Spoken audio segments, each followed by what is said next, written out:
Good afternoon, everyone. Welcome to today's side event, Navigating the Climate Change, a journey through SRHR and gender equality. My name is Diego de Leon from Out for Sustainability, and I have the great honor of being your moderator for today. For those who are new to our community, the SRHR and Climate Justice Coalition is a global network of over 130 civil society organizations in over 50 countries. We're united by a shared commitment to advancing sexual and reproductive health and rights and gender equality in the context of climate change, guided by a justice-centered intersectional approach. Our work is grounded in 5 core principles: human rights, intersectionality, bodily autonomy, justice, and inclusive organizing. Together, we collaborate on advocacy campaigns, develop joint policy recommendations, create spaces for mutual learning, and document the impact of our work around the world. We're meeting at a really important moment. As many of you know, SB 62 is setting the stage for a renewed gender action plan under the UNFCCC. And we know that to make the plan real, we need to center SRHR in both the text and the implementation. Today, we're going to hear from frontline practitioners, government leaders, and movement voices who are showing what this looks like in action, what's needed, what's possible, and how we can get it done. To start us off, I'm very honored to present our very distinguished panelists. I'll start with Charles Kaminzimmer. I'm sorry if I misspelled that, but Charles is the Director of Regenerate Africa. And I'll start with your question, and for awareness of the public, we're going to have 2 rounds of questions in order to also kind of make this a little bit more of an interactive dialogue. Also to the panelists, once you get to the second round, please feel free to add any lingering thought or comment that you might have while listening to the questions and answers of your fellow panelists. Again, just to make this a bit of a more lively conversation. Also, we are going to have time to questions, answers, as well as any comment from the audience. So if you have any pressing thought, hold it, because we will definitely have some time to hear you. So Charles, you've been directly involved in efforts to integrate SRHR into national climate frameworks. Can you walk us through what that looks like, and why is it so important to ensure this rights as part of a national climate policy and planning process?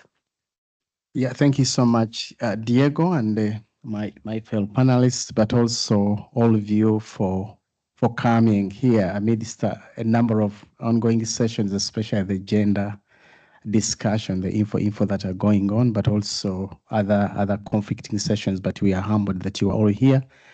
Our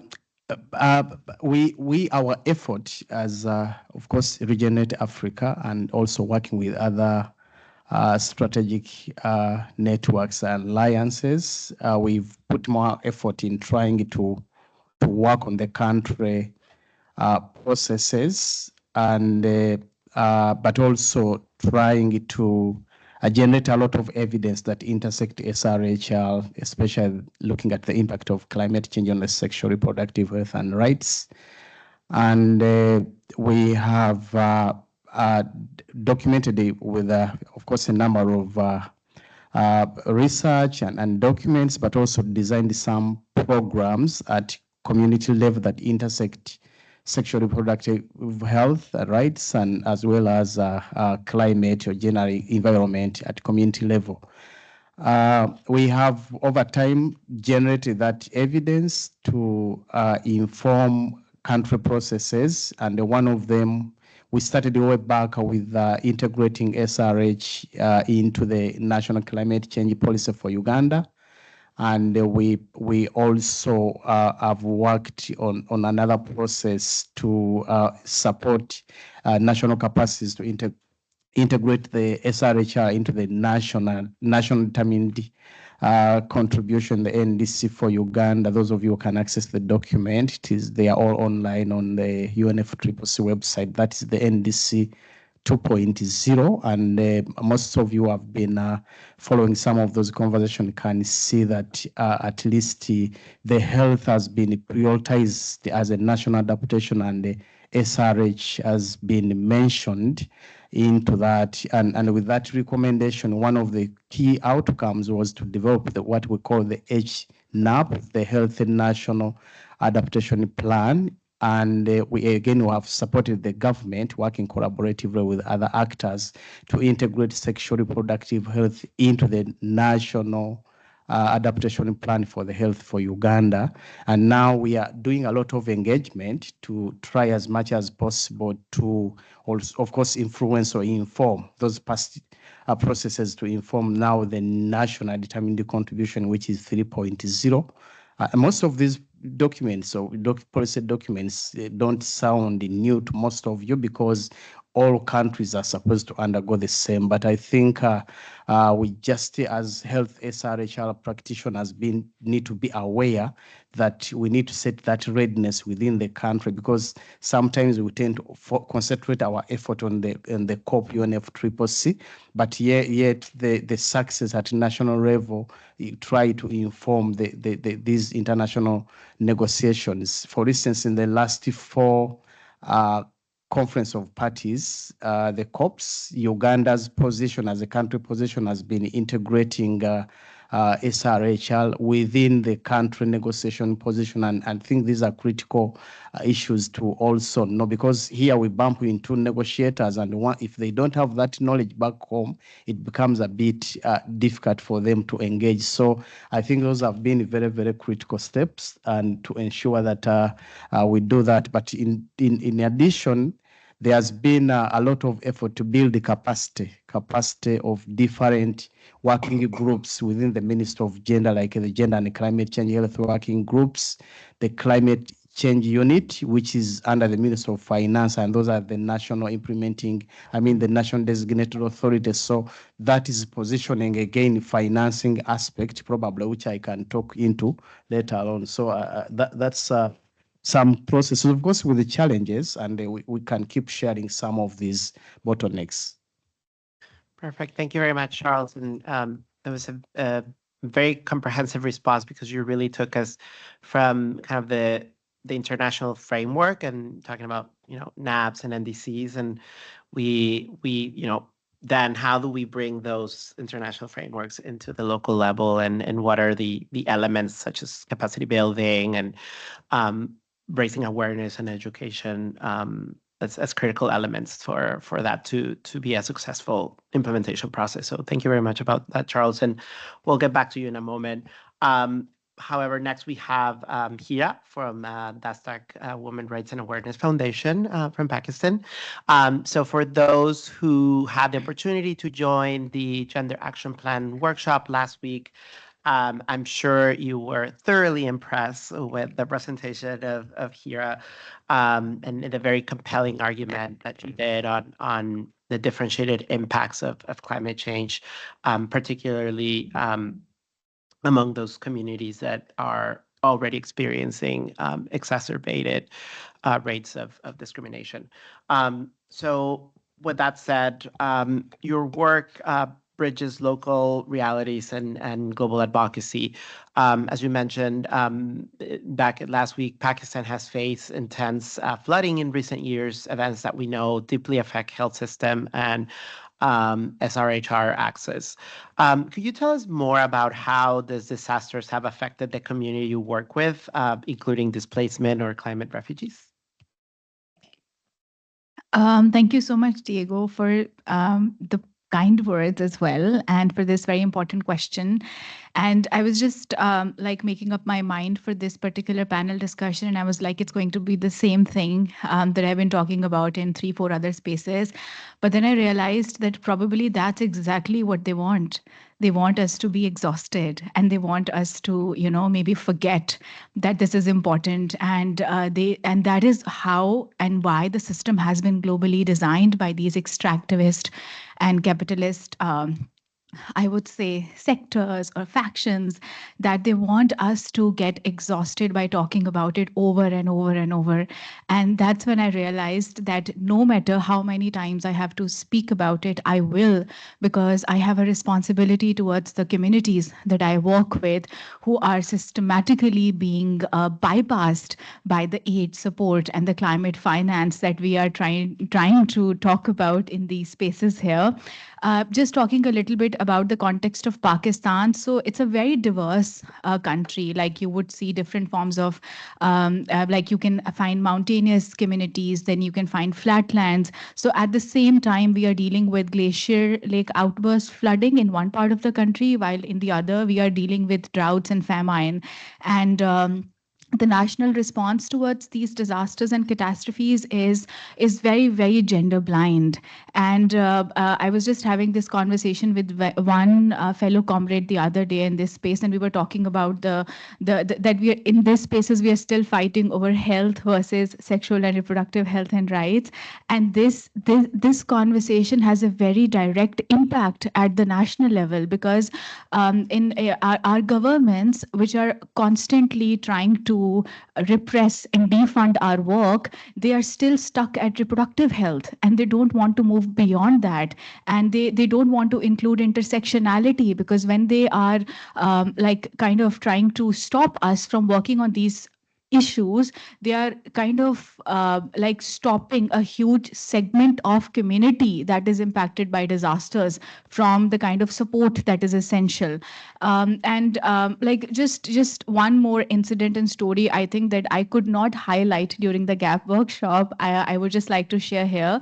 That I just want you to imagine, like, being in a mountainous locality, and like, your village is at the foot of the glaciers, and you don't know when the flooding is going to happen. You don't know when the glaciers are going to outburst.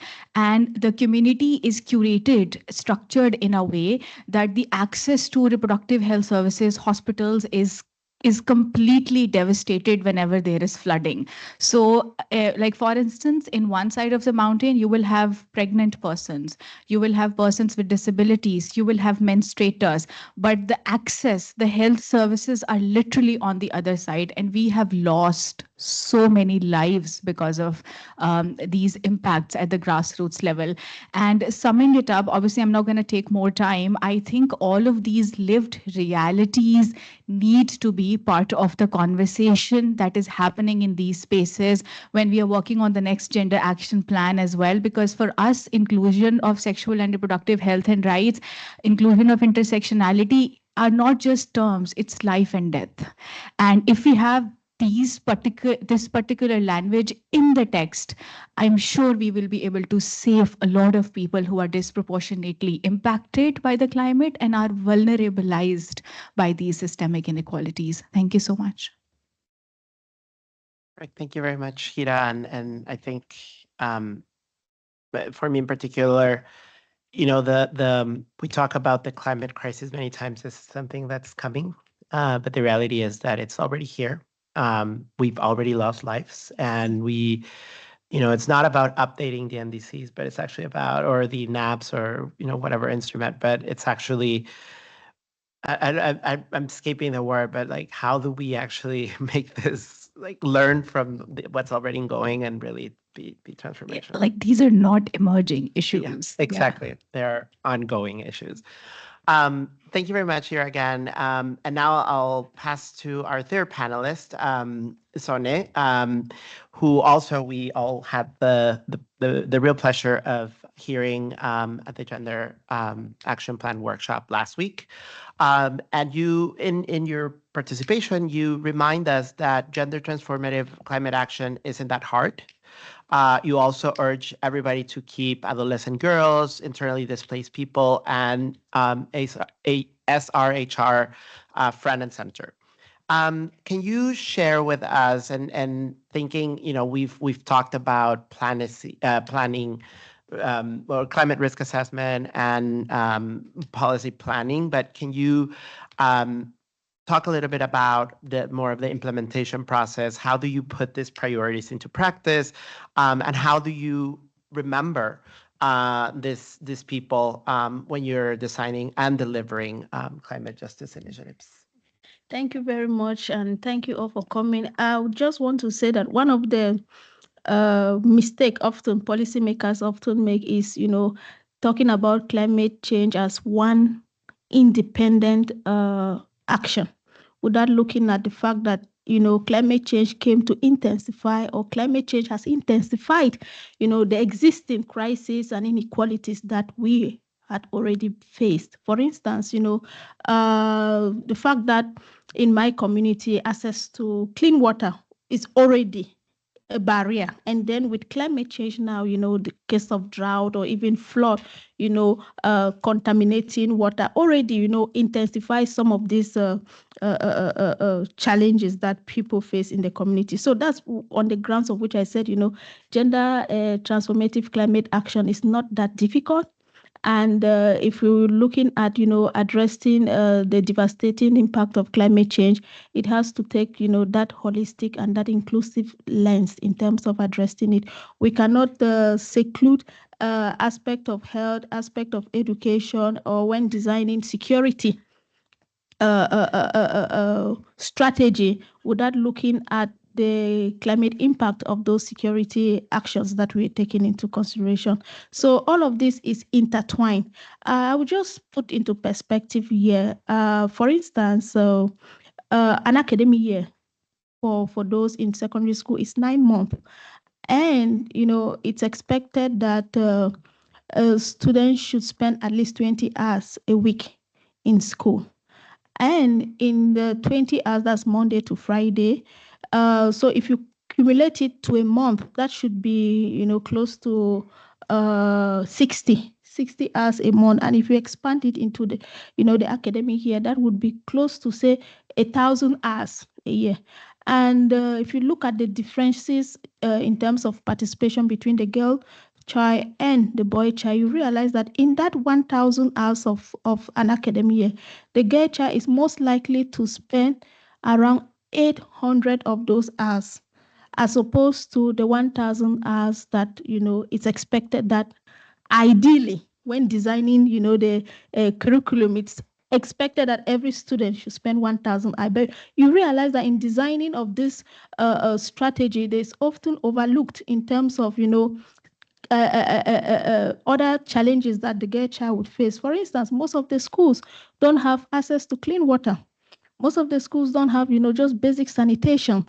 So how do you expect a girl child to spend equitable hours as the boy child when some of these measures are absent? So these are all, oversight in terms of designing actions that, that is inclusive, but with the assumption that it has to address, equitably everyone. So when I talked of, gender climate transformative action, we just have to just not think of it as an action which is secluded from the holistic. So those were my grounds on which I said, gender transformative action is not that difficult. We just have to be intentional, and we just have to be willing to embrace and accept the fact that these are all connected.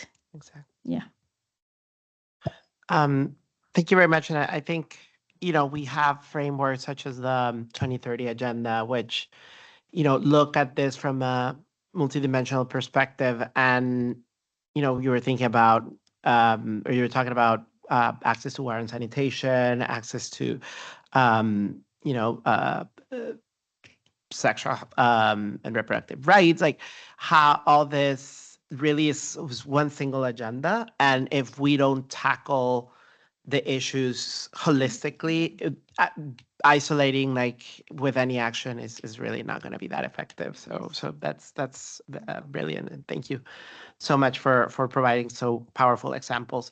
So I'll do a second round of questions. And again, I invite the participants that if you have any specific question or not question or comment or something you would like to add to one of the questions from your fellow panelists, please do so.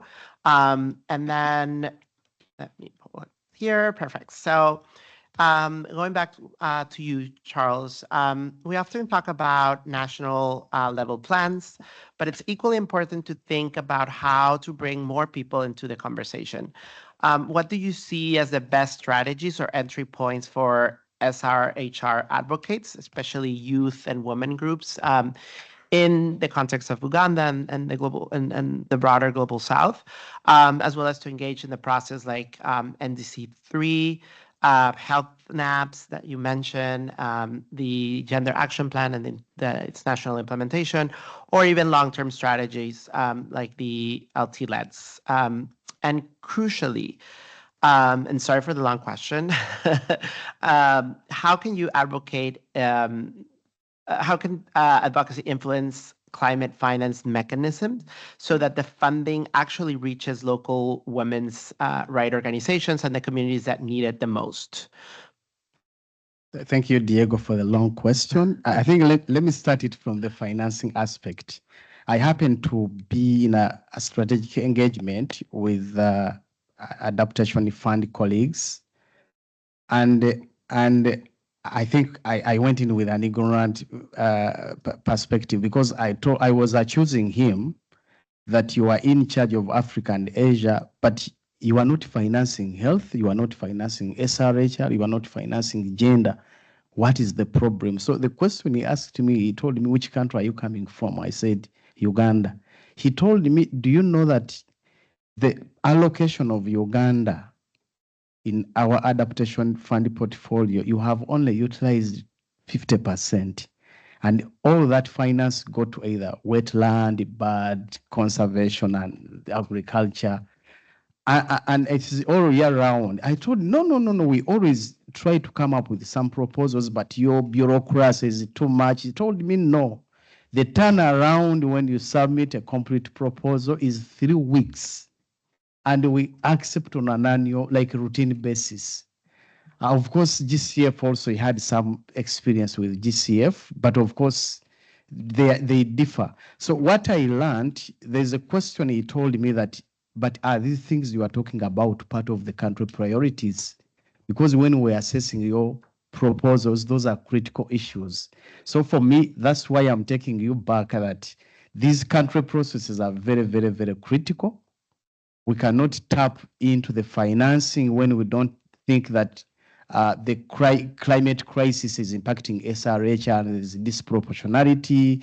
We need to see women and girls, and we need to see integration of GBV because these kind of financing mechanisms, especially the climate finance, they don't dictate what countries submit. We only need to position or to bring this as a stronger case, and how we interlink, like my colleague has said, not going with a silo mindset, try to intersect and kind of do our concept. As long as it is an innovative concept, I was informed that these are the things they are looking for.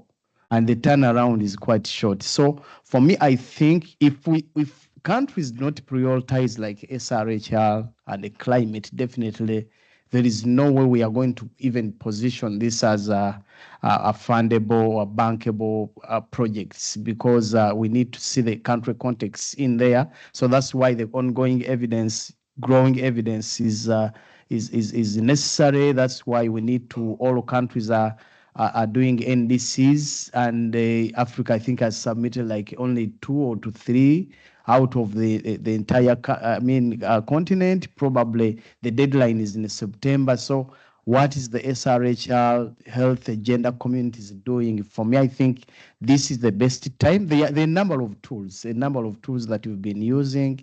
Some of the challenges we might face is the language, and then some kind of opposition from different groups, but we have been using some of the guidance from the SRHR and Climate Justice Coalition to try to do proper messaging and also how to move around with the text. And I'm also happy to see that the draft GAP text has also integrated SRHR as been part of the capacity, as well as GBV, as well as care work. I think hopefully this will keep going on, but we not know by the end of day or by the end of SCBI, but let's keep engaging. And I think this is a great capacity that we need. Otherwise, if we miss country processes, the NDCs, the health and national adaptation plans that are going on at country level, and also any other policies, including gaps, because now the gap is also going to be domesticated and the countries are mandated to develop the gap action plan.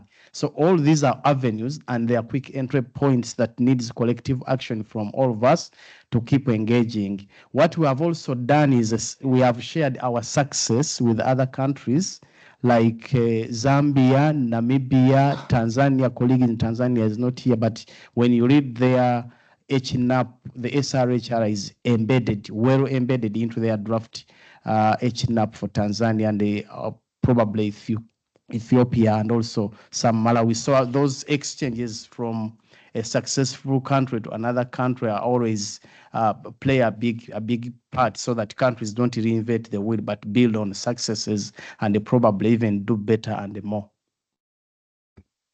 Thank you so much, Charles. And a couple of thoughts came to mind. I mean, first of all, thank you for using the resources of the coalition.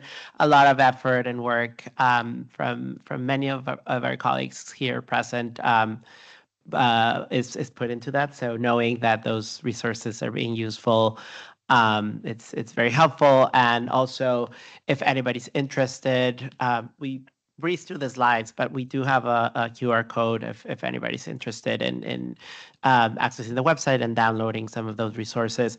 Another point that you touch upon, and I think it's very important, is the connection of the gap. The gap does include language on SRHR, but also there is activities regarding terminology. So, for example, how can we build common languages? So when you talk about talking to different countries or talking to different stakeholders, even within the same country, helping them understand what exactly are you talking about, or what is the have a common understanding of the something as simple as the vocabulary, as well as the education and awareness about these issues that is also included in the gap. So it looks like the draft is at least on a good road, and hopefully it remains like that and it's successful. And then, of course, ensuring that the necessary means of implementation, particularly finance, are there both domestically but also internationally. I think we collectively have the responsibility for ensuring that sufficient funds are allocated for the implementation of this already very ambitious plans. So with that said, I'm gonna move to Hira again. So you talked a lot about working directly with the communities impacted by the floods in Pakistan. Can you talk a little bit about more about the trust building process through care and co-creation with your community? You talked a little bit about it, but if you can expand a little bit on that, as well as how's it been working also with the government? So how with the authorities? So they're all very relevant stakeholders, but they don't necessarily always talk, or there's asymmetries of power. There's many factors that intervene. So how's been your experience in working with that in order to have at the end a successful intervention? Thank you so much. I think this is an interesting question because this journey has been a process of learning for us, where we started with the community, then we started working with the government, and then we went back to the community, and it became like a cyclical process in which we engaged women environment human rights defenders initially, and then environment human rights defenders as core, you can say co-curators of our journey. So the process of building this trust with communities actually led to this feminist participatory research that we did, and obviously, as an organization, we just started with providing services to menstruators and pregnant person when we started receiving distressed calls from the community because they didn't have access to basic SRHR in those localities. And along the way, I think it became like a process of knowledge sharing because we sort of realized that all of this information is missing from the existing discourse at national level. There are no reports. Like you can see data, like you can see number, like for instance, these many pregnant women are impacted in disaster localities, but how are they feeling? What are the challenges that they are going through? What are some of the emotions that are coming up? So we started thinking a lot about care-centered feminist research and how we can actually pilot that in flood-impacted localities in the community. And interestingly, we used emotions as a frame of reference for our research study, where we actually, when we were talking with the community, so we like sort of framed their experiences around fear and trauma, helplessness and vulnerability, shame and guilt. And using those frameworks, we actually explained it to the government, district, provincial, and national disaster management authorities. Like we broke down the lived realities from them from a qualitative perspective. And trust me, this was a very, like, I still remember the meeting, the first meeting that we had with the provincial disaster management authorities. And they were also shocked by the extent of blindness that they had when they were responding to the needs of the communities. So we sort of realized that this way of feminist research, where you co-curate the lived realities of the communities with them, is something that really needs to be piloted in the climate space. And we saw a lot of other organizations working on it, but there was an aspect of care that was missing in the conversation. So we designed the research that was care-centered, that was feminist, that was participatory, in which it's not just us and going and extracting the data from the community, but also making it participatory, where they are included in the process. So for the first time, we had consultations between environment human rights defenders and district disaster management authorities, and they collectively co-curated the district level gender action plans, responding to the actual needs of the communities on sexual and reproductive health and rights. And I think we have just piloted it in 10 districts as of now in Pakistan, but I think we are already seeing very positive results because of this exercise, where the communities are brought together with those who are actually at the helm of deciding regarding their future. And I think this is something that has created this network at the grassroots level, where defenders are also piloting their early warning systems. And those systems are connected from one district to another, and they are supporting the governments as well alongside their work. Honestly, this is still a work in progress. I'm not saying that we have reached the end. And I hope like the more we continue, the more we are also going to learn through this process. But here, I would just like to reiterate the aspect of trust-based funding that has actually made this work possible. Like we have Aero colleagues from Aero present in the audience who actually took this leap of faith when we went to them that we want to do this research from this perspective, and just trust us, as please let us use emotions as a frame of reference. And they were like, yes, please go ahead and do it. So it's also connected to flexible funding, which is very, very, very critical to let us reimagine the work that we are doing and reimagine the world that is informed by the lived realities of the communities. So that's the journey so far. Thank you so much for giving me the opportunity to share it with all of you.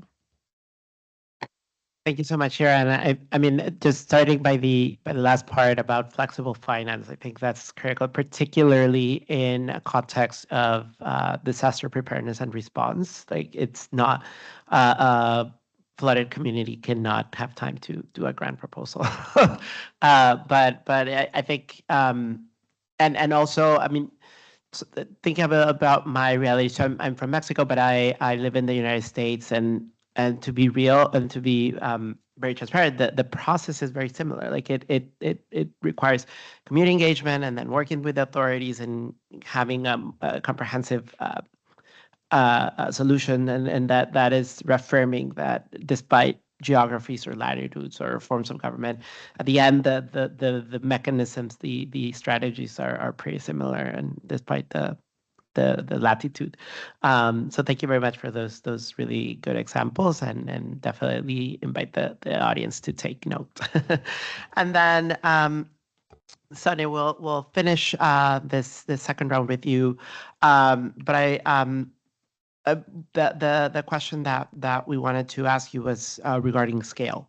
So how do you take powerful community-rooted work that you're doing and connect it with policy, either locally or nationally? I think we've, here I already gave us some hints, and also Charles talked about kind of the other way around, like how do you take national policy and make it local? But if you can talk a little bit about how to, from the local level, to elevate it beyond the national government, but actually reach the national and international, and how do you bring that into global advocacy the way it's not just symbolic, but that it actually shapes international policy, like the Gender Action Plan, or all the discussions that we're doing here at the UNFCCC.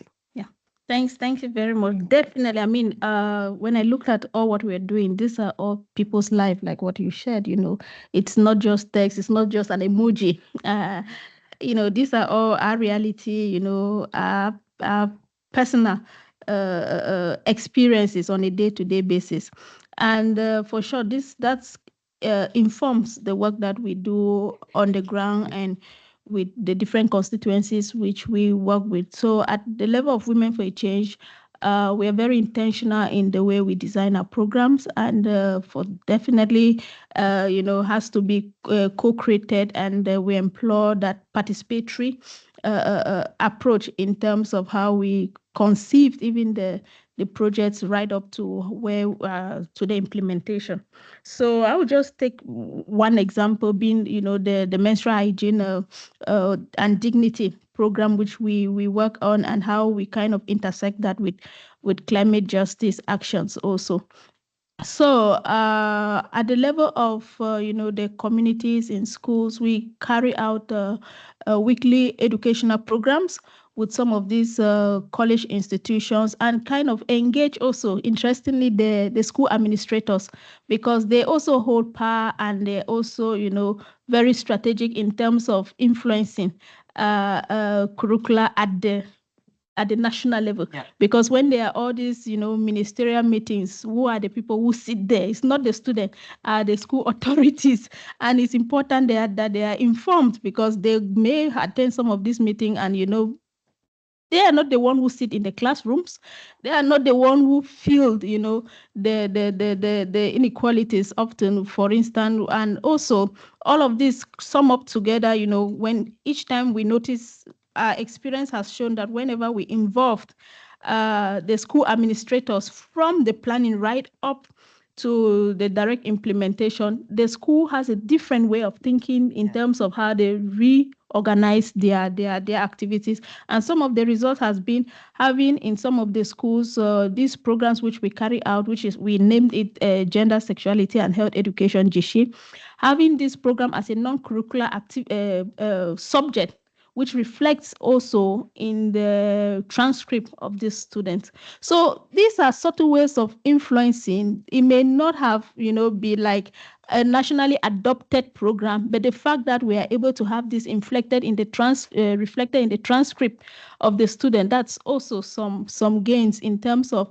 having the school embrace sexuality education.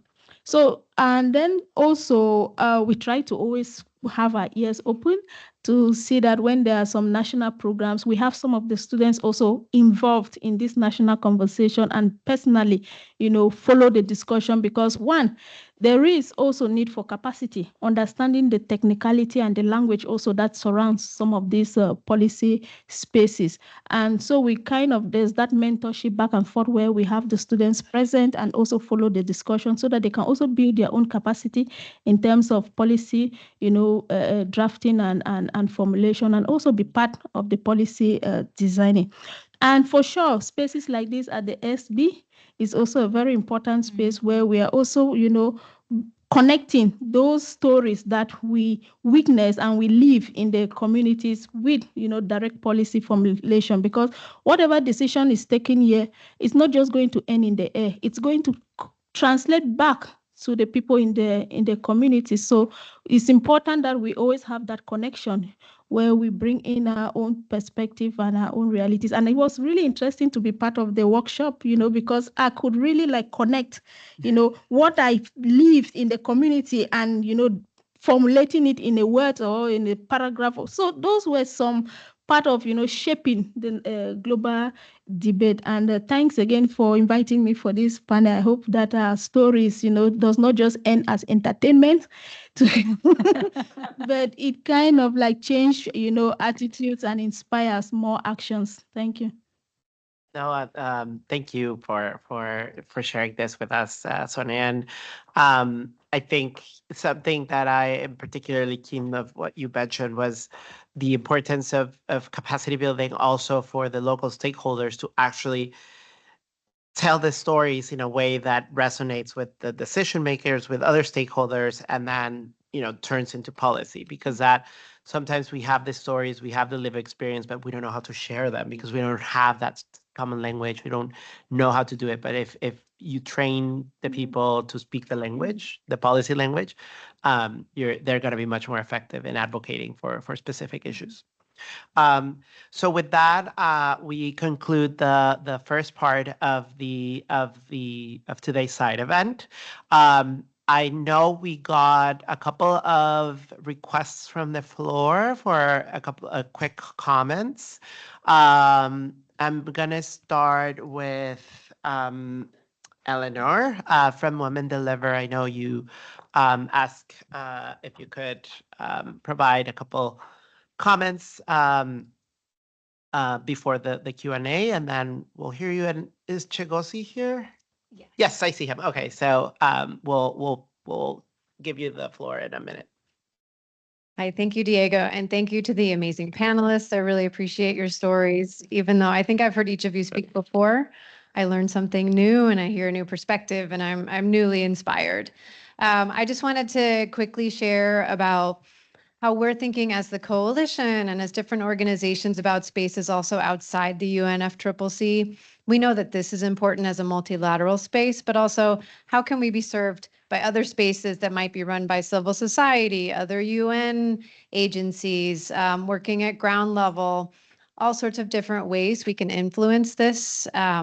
And so in particular, my organization is Women Deliver, and we host a conference every 3 years. The next conference on gender equality is going to be held in Narm, or Melbourne, Australia. And it's hosted by the Oceanic Pacific region. And it's going to have a really central aspect of it dedicated to climate justice, to gender and climate justice, and really thinking about all of these issues and trying to give space to all of us who could be there and strategize outside of the confines of what we sometimes find here, but also building on this and holding governments accountable because they should be there too. So we hope that that can be a space really that will have us interacting with delegates when they don't feel stuck and having to run to a meeting on the gap, an informal consultation that we can't be at. So I wanted to really underscore that conference in particular. There'll be more information on our website. You're welcome to visit or ask me about it, but also just to lift up all of the work that's happening at ground level from all of you and the different ways that that can come together. We know that SRHR and climate justice are inextricably linked, and we all see it in different ways, whether we're living in urban settings, rural settings, global majority, global minority. We can't let anyone say this is not an issue for me or not an issue where I'm living. Thanks. Thank you so much, Eleanor. And then we also got a request from Chigosi from the United Nations Fund for Population Action. Yeah, thank you very much. And just briefly, first to thank everyone who's been working really hard for the last week on the gender negotiations that is also continuing. And I think we're coming together as a collective to really move forward the agenda beyond the UNFCCC space, but also in the countries, the communities, and at the global sphere where we work. From the UNFPA side, we're organizing a symposium with the Brazilian government in Brasilia next month with the COP presidency as well, and it will be focusing on SRHR, GBV, and gender equality. And we invite all of you to be part of that. We want to see how we think about the way of work on this intersection for the next 5 to 10 years. The first symposium we had was in 2019, and it really helped us and the broader community to move a needle on this work. And we think now, with all the global chaos that we have and where we are also with the financing landscape, I think we need to come together and have that conversation to see what is happening, how we are doing it now, how can we improve on that, and what are the new ways to think about working in this direction. So the registration is on. Feel free to reach out and share any ideas and also ask questions that may be relevant. And maybe secondly as well is that we have the NDC 3.0 cycle going on at the moment in the countries. So if you're working at the national level, it's an important opportunity to make sure that this is reflected in the national documents of the countries, whether it's the NDC or the NAPS is an important opportunity that should not be missed, because the reportings that come from this, both the synthesis report and the BTRs, are reflecting on what the negotiations are talking about, and we should be able to take advantage of this. But thank you again, and really appreciate all your hard work in the last week and also continuing now.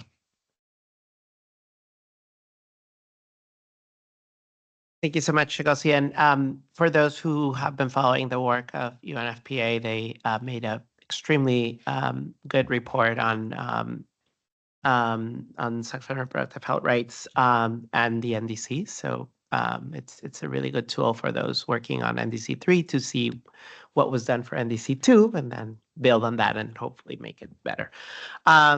So with that, I believe we hadn't received any additional requests from the floor. So with that, I would open for questions for our panelists or for any of the other participants. So. Thank you very much for the good work that I think all of you are doing and the great panelists that you have. I am Reinhard and currently working, I wear different hats, but for this session, I consult looking into the intersection between climate and health, specifically looking into the SRHR. And I've been doing a research, more or less like a baseline survey for some in Kenya, specifically for the coastal region, and also the indigenous community, the Maasai community.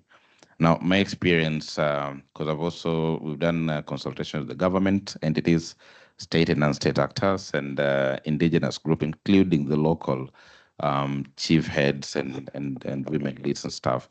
But some of the outcomes that stood out was, number one, there's a huge knowledge gap on the linkage between SRHR and health, both within the ministry at the local level of gender, Ministry or Department of Gender, Department of Climate Change, and Department of Environment, so to speak, and also health.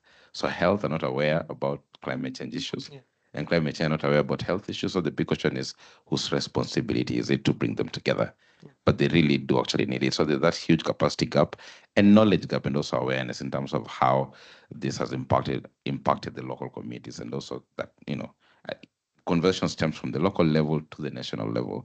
So that's a major challenge. I don't know how you've faced it and how you've dealt with it, and how you've also included media, bearing in mind that we are dealing with a heavily patriarchal society, and matters SRHR are still very sensitive to some local communities. And some of the key, mishap, I would say, one of the previous projects was targeting women only and leaving men in gender mainstreaming.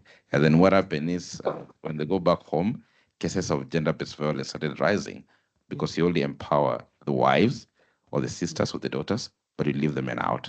So again, I'd love to know how you've dealt with this one. And then also, in some cases, we figure out that maybe to link these policies, there's a need for a PHE strategy at the very local level. Kenya has one at a national level, but not local level. And then finally, on care economy, both paid and unpaid. I don't know that has been mainstreamed, because this was a huge data gap on both care economy and and climate change. Thank you.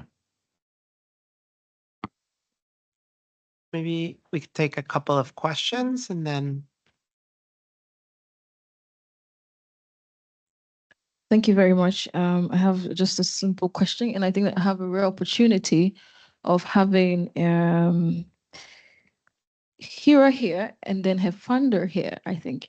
So concerning the flexible funding, so I would like to ask that first and foremost, while usually a lot of organizations were not considered because maybe their funding frameworks had passed, what was the reason why you considered it? Because I'm interested because I want to apply that to another team that would, it's very important because flexible funding is difficult to get. How did that work from both sides? Was the timing just right or was it a relationship thing?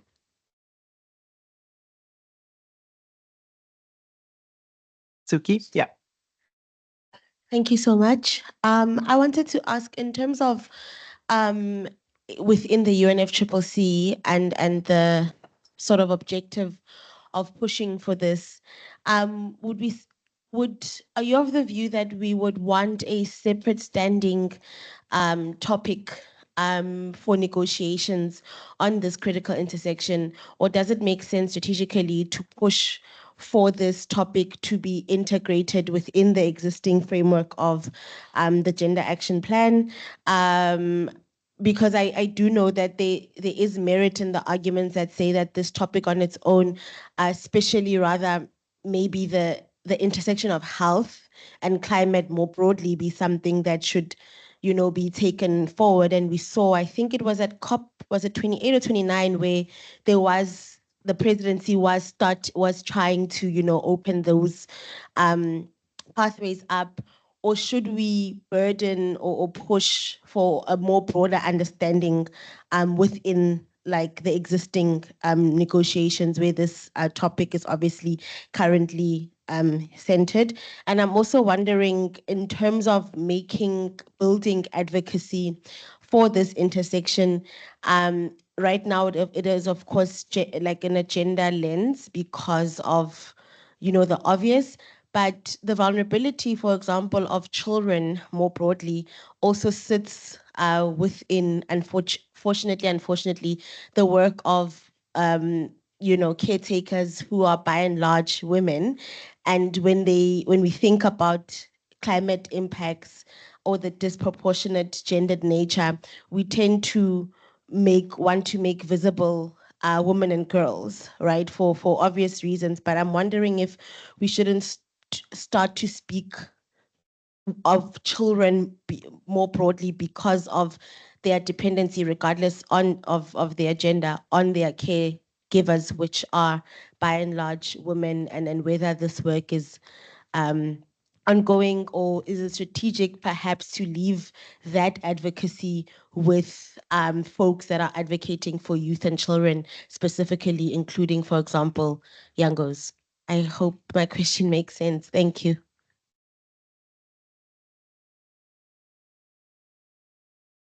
I think we can take this tree, and then I would invite our panelists to address the questions.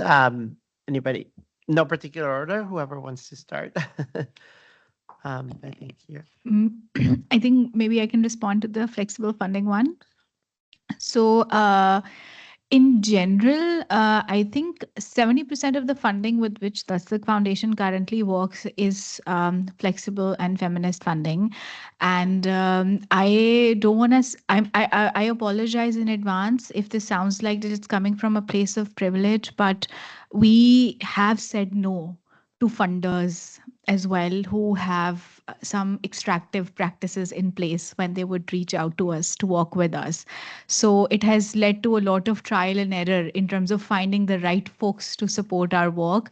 But there is a major block of funders like Women's Fund Asia, Frida, Arrow, We Do, WECF, who would actually be willing to trust you with the work that you are doing and would be willing to give you access to flexible feminist funding. And I know it's a struggle. Certainly, it's a struggle because in the traditional forms of financing, you don't have enough to sustain the core as well. But in the feminist flexible space, we have now found funders who are actually willing to fund the safety care and well-being of the staff members as well. So I think there is a huge shift that we are seeing globally in terms of how funders are responding to the needs of the communities at grassroots level as well. And one more thing, I think with this, but in this particular scenario, this was the first grant that we did with Arrow. So I wouldn't even say that we had a history of working with them. It's yeah. So it's just finding the right partners, and it is very much possible. There are people out there who would be willing to take willing to trust you with the work. Thank you. I'll take on your question, the colleague from Kenya.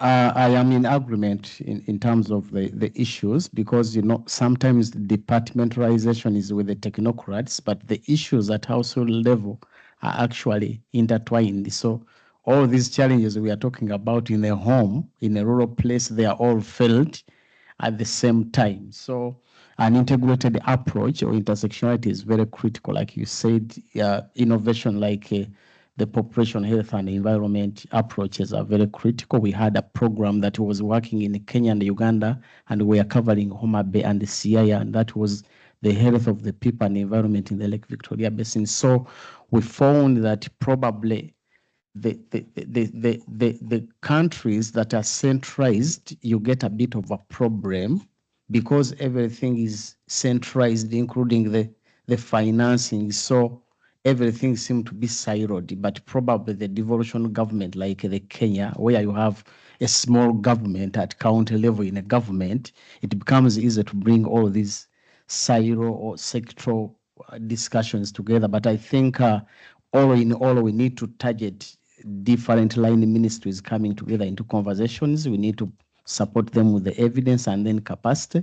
And now I think most of our ministries have got, if the Minister of Health is Health and Climate, either working group or committee. So those are good entry points to keep engaging. But also in terms of the discussions, it is better to target the negotiators. And I think these are all either into some kind of a planning prior to COP and within the governments. I think this is something that has been so good. And issues of the media are all critical. These are part of the multi-stakeholders, because we are not working with one sector. Multi-sectors call for partnerships and multi-stakeholders. So you have to come up with that kind of arrangement, but also working through some kind of networks and alliances which bring together, like health and the SRHR and the gender climate actors together. I think that is an entry point. Then probably the last one on my side to respond is pushing SRHR as a standalone. Since the SRHR climate discussions, I think our target has always been, the entry point has been on the gender action plan. And I think for me, I find this as an opportunity to try as much as possible to embed. I think in the previous, there's just been a mention, but now we need to see concrete actions and the strategies within the gap, so that it is not just hidden somewhere. We just want to see that amplified, because you can't talk about gender equity, gender equality without addressing the issues of SRHR, GBV, as well as women and the girls. I think that's critical. And in terms of there's now a high-profiled, amplified discussion on health and the climate. So we don't also want to lose the sexual reproductive health. I think in the past we see that coming out very broadly, but I think the gap has also been more or less within the gender, that probably the conversations on SRHR are not coming out. We've seen even during our applications with WHO in the COP29, the space is not all that available. And for me, some such discussions are very critical. We've got also other subsectors like mental health and others, but we feel this is a standout and it should be handled with a lot of special attention, especially when we are addressing issues of gender within the climate action and the policy. Yeah, I think just going to what you said, I think that's again speaks to, you know, how some of these countries, they kind of like, oh, our priority now is security. Our priority is education, you know, like we can be focusing on investing in climate change because without really seeing that there is that interlinkage. And in most countries now, I think there is a climate department in all ministries. Yeah. So now and I feel that was also captured in the gap where, you know, one of the activities was having like capacity workshop where there is, you know, that cross-cutting tracks, understanding, you know, key concepts like intersectionality, just how to mainstream gender in, say, adaptation, mitigation, and so on. And I think that's the conversation we should be having right now, seeing how we're pushing for that to, you know, building that momentum, because often it's, you know, it's addressed as though it's like a standalone. Oh, climate change, you know, like it's isolated from health, is isolated from, whereas, you know, we're talking about human beings here. We're talking about one world, you know, I mean, climate change effects in I would say Uganda has no borders. So we're talking about the territory space of Uganda. It's not, you know, kind of an alien area. So for me, I think one of the things also that we have to really be very intentional is how we kind of explain these interlinkages with our negotiators, because they also kind of not very clear on whether or not there is that connectivity, and being in the field and, you know, working at that intersection, we need to bring it to them, like, you know, there is always that linkages, and it's important that in the you know, in the planning and in the designing of actions that is geared towards addressing climate change, it's important to bring in maybe the health ministry. It's important to bring in the Ministry of Finance, even foreign affairs. You get it. So it's important for them to bring in those ministries, because I think sometimes also our ministries of environment and climate are also kind of doing their own thing in silo. You know, so it's important they start having that interministerial dialogue at the national level, and with that, that's how, you know, it's also going to be, you know, mainstream even at the global level. So Zukiswa, I don't know if this responds to your concern, but for me personally, I would say rather than having a, you know, an independent track, it's important to have that you know, track conversation, because we cannot treat SRHR as, you know, in isolation to adaptation, you know, to, yeah. Thank you very much. Perfect. I think there's no more questions.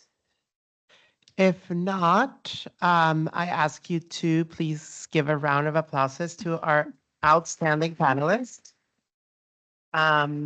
Eleanor, is there something else you would like to add? I know the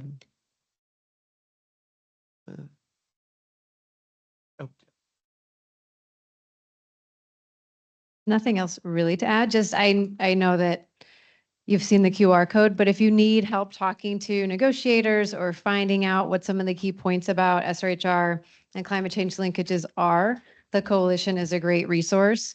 We didn't really have time today to kind of go through some of the links, but please do afterwards reach out to any of us. We want this to be something that is friendly, open, accessible, so that we're all advocates for this work. So I just wanted to remind you of the QR code, really. Perfect. And with that, we finalize the side event. Sometimes in the meeting, we say we're happy to give you 10 minutes back of your time. Yeah. But we know it's a very busy time, so we're very, very grateful for your time. And Also, the panelists will be here if you want to have a side chat or anything. And again, thank you very much, everyone. Thank you, Diego. Thank you for your wonderful facilitation. Rush to the agenda. It looks like we are late. I don't know what is. Is it Santiago? What's the whole now? What's the whole? Okay.